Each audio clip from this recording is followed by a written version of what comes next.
Okay साथीहरु, स्वागत छ तपाईहरुलाई हाम्रो युट्युब च्यानलमा।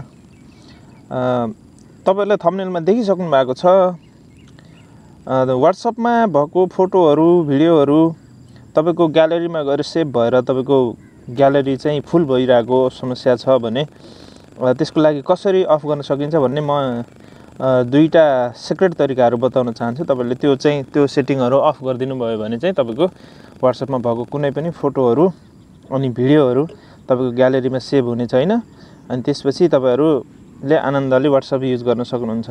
जस्तो व्हाट्सएपमा तपाईहरुको फोटोहरु भिडियोहरु ग्रुप च्याट गर्दा ग्रुपमा मेसेजहरु गर्दाखेरि एकदम धेरै नै आइरहेको हुन्छ।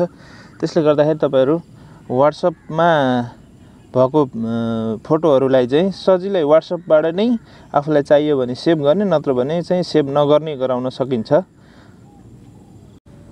साथीहरु, म मेरो व्हाट्सएप खोलेर म तपाईहरुलाई देखाउन चाहन्छु। मेरो व्हाट्सएपमा गएर खोलिसकेपछि म यहाँ चाहिँ फिंगर लगाएर अन गर्छु। अनि त्यसपछि यो मेरो यो फर्नर भन्ने मेरो एउटा ग्रुप च्याट छ। त्यसमा फोटाहरु एकदम अत्याधिक मात्रामा फोटाहरु आइराखेको हुन्छ। स्क्रल डाउन गर्दै जाँदाखेरि यो धेरै नै फोटोहरु आइरहेको हुन्छ। यो चाहिँ सिधै ओपन नगरिकन मेरो चाहिँ कहाँनिर गएर बस्यो भने ग्यालरीमा गएर बस्यो। म सिधै तपाईहरुलाई ग्यालरीमा शो गर्न चाहन्छु।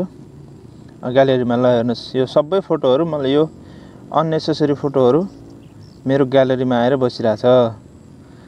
यो चाहिँ मलाई आवश्यक छैन। यो फोटो म चाह्यो भने म आफुलाई चाहियो भने म सेभ गर्न सक्छु, तर मलाई अहिले आवश्यक छैन। यसको लागि के गर्ने, सिधै व्हाट्सएप अन गर्नुस्। त्यसपछि यहाँ माथि रहेको थ्री डटमा क्लिक गरेर यहाँ सेटिङ भन्ने अप्सन छ, सेटिङमा क्लिक गर्नु होला। अनि त्यसपछि सिधै तल गएर तपाईहरु यो च्याट भन्ने देख्नु भएको छ नि, हो यो च्याटमा क्लिक गरेर मिडिया भिजिबिलिटी छ नि, यसलाई चाहिँ तपाईहरु सिम्पली अफ गर्न सक्नुहुनेछ।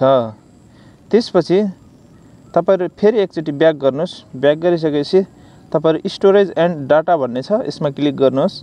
अनि व्हेन युजिङ मोबाइल डाटा भन्ने छ, यसलाई चाहिँ क्लिक गरेर फोटोलाई यसलाई अनक्लिक गरेर ओके गरिदिनुस्। अनि त्यसपछि सिधै जानुस् व्हेन कन्ट्याक्ट अन वाइफाई भन्ने छ, यसलाई चाहिँ यो सबै चारवटै टिक लगाएको छ, यसलाई चाहिँ सबै तपाईले अनटिक गरेर ओके गरिदिनुस्। यति भइसकेपछि तपाईको फोटोहरु कुनै पनि ग्यालरीमा सेभ हुने छैन। यदि तपाईलाई अब फोटोहरु व्हाट्सएपमा आएको ग्रुपमा आएको कुनै पनि फोटोहरु तपाईलाई अब डाउनलोड गर्न पर्यो भने सिम्पली यसलाई क्लिक गरेर फोटोलाई क्लिक गरेर थ्री डटमा क्लिक गरेर यहाँ सेभ भन्ने अप्सन छ, यसलाई सेभ गर्नुभयो मात्रै तपाईको सेभ हुन्छ, नत्र भने सेभ हुने छैन अब है। हस्, धन्यवाद। भिडियो कस्तो लाग्यो एकचोटी लाइक गरेर छोडिदिनु होला, सब्स्क्राइब गरिदिनु होला हाम्रो च्यानललाई। यस्तै भिडियोहरु म जानकारीमूलक भिडियोहरु पनि तपाईहरुलाई ल्याउने छु। हस्, धन्यवाद।